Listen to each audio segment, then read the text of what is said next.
Hello everyone. सो ଚାଲନ୍ତୁ ଆଜି ବୁଝିବା। ଆମେ ତ ସବୁବେଳେ ଶୁଣନ୍ତି ଇନଭେଷ୍ଟିଂ କ'ଣ ଆଣ୍ଡ ସେଭିଙ୍ଗସ୍ କ'ଣ।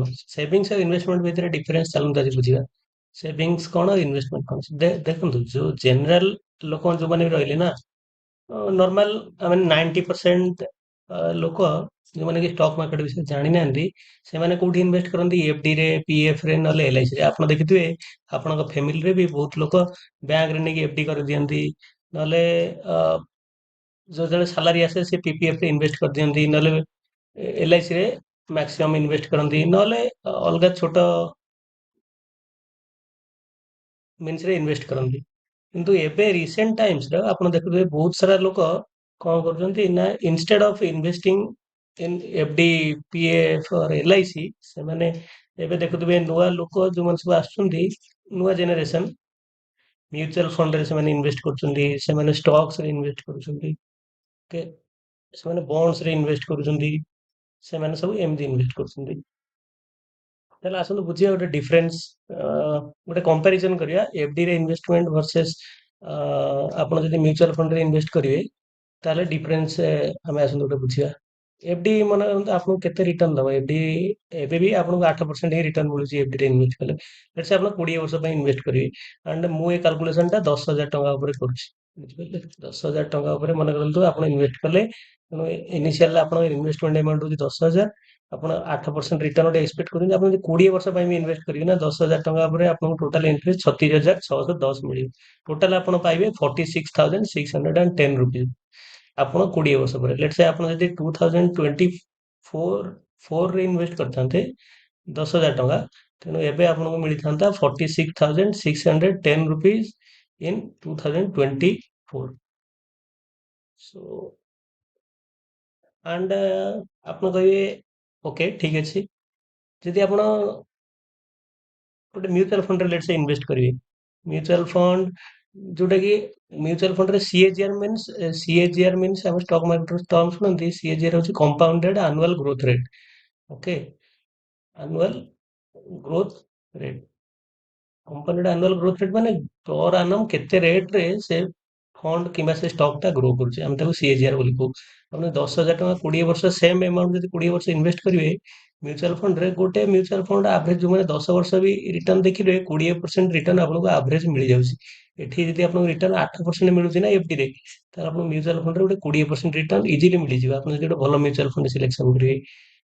ତେଣୁ ସେଇ 10,000 ଏମାଉଣ୍ଟ ଆପଣ ଯଦି ଇନଭେଷ୍ଟ କଲେ, ତାହେଲେ ଆପଣଙ୍କୁ 3.83 ଲାख 20 ବର୍ଷ ପରେ ଆପଣଙ୍କ ପାଇପାରିବେ। ସେମ୍ 10,000 ଆପଣ ଯଦି 20% ଇଣ୍ଟରେଷ୍ଟ ରେଟ୍ ବି ଇନଭେଷ୍ଟ କରୁଛନ୍ତି 20 ଇୟର୍ସ ପାଇଁ, ଆପଣଙ୍କୁ 3.83 lakhs ମିଳିଯାଉଛି at the end of 20th year.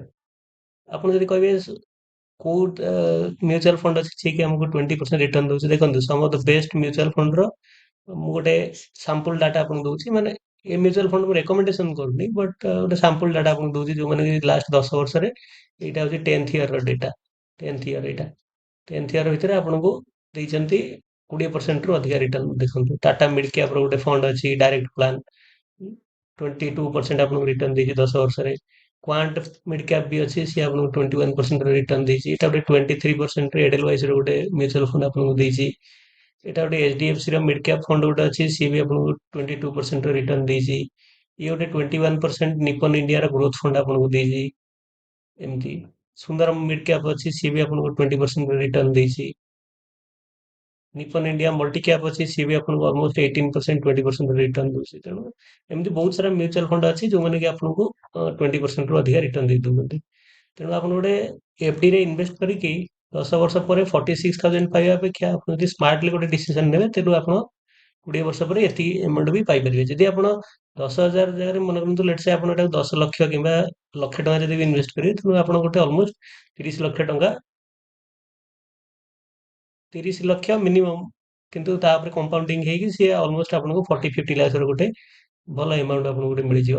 ଯଦି ଆପଣ ଡାଇରେକ୍ଟ ମ୍ୟୁଚୁଆଲ ଫଣ୍ଡରେ ଇନଭେଷ୍ଟ ନ କରି ଷ୍ଟକ୍ସରେ ବି ଇନଭେଷ୍ଟ କରିବେ, ଆମେ ଯଦି ଗୋଟେ ଏକ୍ସାମ୍ପଲ ନେବା ଷ୍ଟକ୍ସ, ଗୋଟେ ଭଲ ଷ୍ଟକ୍ ଟାଇଟନକୁ ଆମେ କନସିଡର କରନ୍ତି, ଯୋଉମାନେ ଲଙ୍ଗ ଟର୍ମରେ ଇନଭେଷ୍ଟ କରନ୍ତି ସେମାନେ ଟାଇଟନକୁ ଗୋଟେ ଭଲ ଷ୍ଟକ୍ ହିସାବରେ କନସିଡର କରନ୍ତି। ତେଣୁ ଟାଇଟନ ଆମେ ଯଦି ଦେଖିବା, ଟାଇଟନର ସେୟାର ପ୍ରାଇସ୍ टाइटन होची जी कि आपनकर फास्ट ट्रैक ब्रांड को ओन करे एंड टाटा ग्रुप रो stock fast track plus Titan रो निजर भी वॉचेस भी अछि आपनकर टाइटन आई ग्लास भी देखिथिबे प्लस तार मेजर बिजनेस तनिष्क रो गोल्ड अछि आपन देखुथिबे तनिष्क रो केते सारा ब्रांड आउटलेट आबनी एंड से माने फाइन क्वालिटी रो ज्वेलरी भी बनाती प्लस लोक मानकर गोटे इंटरेस्ट थाए तनिष्क रो ज्वेलरी किनिया तेनो Tanishq is a large segment of Titan Industries Titan तेणु 3.26 रुपीज थिला 2003 रे जो टाइम रे आपण सुनिथिबे राकेश झुनझुनवाला बहुत फेमस इन्वेस्टर ओई आरजे बोली तांको सब लोग जानती स्टॉक मार्केट रो से सेई टाइम रे 3.26 रुपीज रे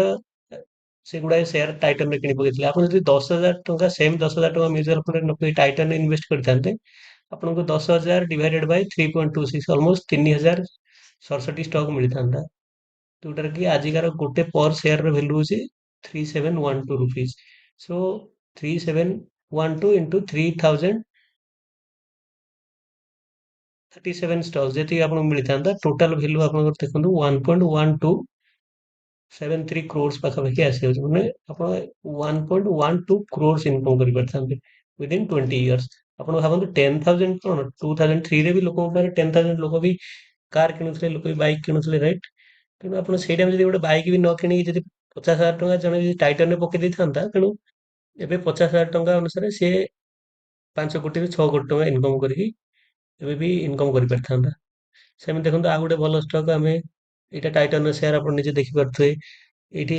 3.26 ଇଏ ଆରାଉଣ୍ଡ 2004 କଥା ଏଇଠି ଯୋଉ ଗ୍ରାଫଟା ଆପଣ ଦେଖିପାରୁଥିବେ ଏଇଠି ଆପଣ ଗ୍ରାଫଟା ଦେଖିପାରୁଥିବେ ଏଇଠି 3.26 ରେ ଥିଲା ତାପରେ ଏମିତି ସେୟାର ଟାଇଟନ ବଢି ବଢି ଗଲା ଏଇଠି ଆରାଉଣ୍ଡ 2010 ବେଳକୁ ଆପଣ ଦେଖନ୍ତୁ ସେୟାର ପ୍ରାଇସ୍ କେତେ 200 ଟଙ୍କା ପାଖାପାଖି ଥିଲା ଆପଣ 2014 ରେ ବି ଯୋଉମାନେ ସେୟାର କିଣିଥିବେ ନା 10 ବର୍ଷ ତଳେ ସେତେବେଳେ ବି ଟାଇଟନ 4,000 ଟଙ୍କା ପାଖାପାଖି ଟ୍ରେଡ୍ ହଉଥିଲା ଏବେ ଦେଖନ୍ତୁ ଅଲମୋଷ୍ଟ 10 ଟାଇମ୍ସ 3700 ରେ ଟ୍ରେଡ୍ ହଉଛି ଟାଇଟନ ତେଣୁ ଏକ୍ସେପସନାଲ ରିଟର୍ନ ଟାଇଟନ ଏଇ ସବୁ ଇନଭେଷ୍ଟ ସେମିତି ଆଉ ଗୋଟେ ଭଲ ଷ୍ଟକ୍ ଯୋଉମାନେ ବି ମାର୍କେଟରେ ଦେଖୁଥିବେ ଆଇଚର ମୋଟର୍ସ ଆପଣ ଦେଖିଥିବେ ବୁଲେଟ ଯୋଉ ଗାଡି ଅଛି ନା ରୟାଲ ଏନଫିଲ୍ଡ ସମସ୍ତଙ୍କ ବାଇକ୍ ଲଭର ମାନଙ୍କର ଫାଷ୍ଟ ପ୍ରିଫରେନ୍ସ ହେଉଛି ରୟାଲ ଏନଫିଲ୍ଡର ହୋଲ୍ଡିଂ कंपनी होची आइचर मोटर्स ର ସେୟାର ପ୍ରାଇସ୍ ଅଲମୋଷ୍ଟ 22 रुपीस ଥିଲା 2009 ର 2009 ରେ ବି ଯୋଉମାନେ 10,000 ବି ଆପଣ ଯଦି ଇନଭେଷ୍ଟ କରିଦେଇଥାନ୍ତେ ରୟାଲ ଏନଫିଲ୍ଡ ନ କିଣି ଯଦି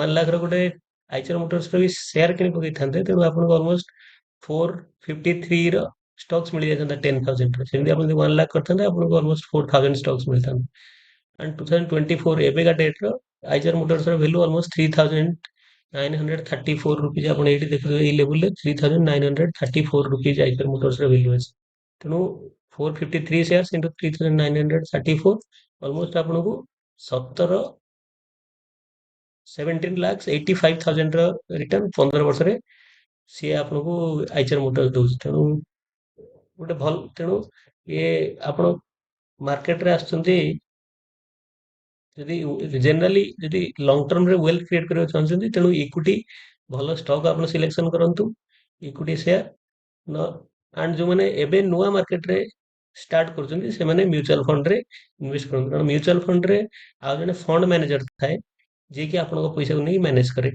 ଆଣ୍ଡ ଇଣ୍ଡିଆନ ମାର୍କେଟ ଯୋଉ ହିସାବରେ ଗ୍ରୋ କରୁଛି ଆପଣ ଏଥିରେ ବହୁତ ଭଲ ରିଟର୍ନ କମେଇ ପାରିବେ ଏଫଡି ଠାରୁ କିମ୍ବା ପିଏଫ ଠାରୁ ତେଣୁ इन ନିଜର ଇନଭେଷ୍ଟମେଣ୍ଟ ଜର୍ଣ୍ଣି ଷ୍ଟାର୍ଟ କରନ୍ତୁ ମ୍ୟୁଚୁଆଲ ଫଣ୍ଡ ସହିତ ଆଣ୍ଡ ଇକ୍विଟି ସେୟାର ସହିତ ଆଣ୍ଡ ଯଦି ଆପଣଙ୍କୁ ଏଇ ସବୁ ଟାଇପର ଭିଡିଓ ଭଲ ଲାଗୁଛି ତାହେଲେ ଚ୍ୟାନେଲକୁ ସବସ୍କ୍ରାଇବ କରନ୍ତୁ ଲାଇକ୍ କରନ୍ତୁ ଆଣ୍ଡ କମେଣ୍ଟ କରି କୁହନ୍ତୁ ଯେ ଆପଣ ଆଉ କୋଉ ଟାଇପର ଭିଡିଓ ଦେଖିବାକୁ ଚାହୁଁଛନ୍ତି ଆଣ୍ଡ ସେୟାର କରନ୍ତୁ ଆପଣଙ୍କ ଫ୍ରେଣ୍ଡସ ମାନଙ୍କ ସହ ଥ୍ୟାଙ୍କ ୟୁ